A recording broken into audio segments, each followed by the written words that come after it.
There is a unicorn in a cavern under an ancient forest in France. I've seen it myself, even though it wasn't really there. I've stood in front of it, even though its home is a place where no one can go. The unicorn is painted on the wall of Lascaux Cave, a subterranean complex in the Vézère Valley about 2 hours' drive east of Bordeaux. 17,000 years ago, some of the first modern humans in Europe decorated the caverns with hundreds of images of animals, symbols, and abstract shapes. In 1940, it was rediscovered by a group of teenagers and became one of the most famous archaeological sites in the world. For decades following the discovery, countless tourists flocked to Lascaux. Henri Breuil, a French priest and archaeologist who was one of the first researchers to study the caves, called it the Sistine Chapel of prehistory. After artist Pablo Picasso saw the paintings, he lamented that his entire generation of revolutionary artists had invented nothing new. But the ancient drawings were fragile, and the presence of so many visitors took a toll. In 1963, the French government banned the public and locked the doors. Fortunately, technology allows a modern tourist to sneak inside. Lascaux comes to life in 360-degree videos and virtual reality tours. I'd seen photos of the caves and studied their paintings in college, but it took seeing that unicorn in VR to really understand the place. Even though the French government has built detailed replicas of the caves for people to visit, the virtual version makes for a better trip. It's appropriately claustrophobic and free from the distracting presence of other tourists. It's also a particularly fitting way to visit because Lascaux may be the oldest example in human history of an attempt to create a virtual world. You'd never know it from looking at photographs, but when you stand inside the caves, virtually or in person, the intention is clear.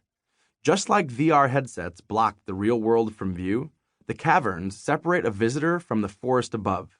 Instead of drawing with pixels on a screen, the cave artists use pigment on rock walls. Lascaux's creators used the topography of the caverns to create immersion.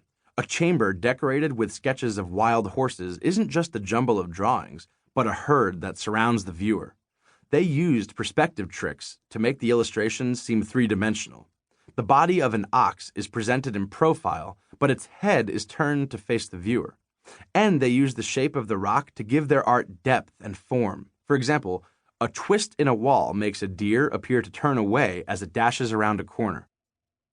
No one knows why the people who created the caves went to so much trouble. Perhaps the goal was to enthrall the viewer in order to teach them something, like an Upper Paleolithic version of a flashy how-to video on YouTube.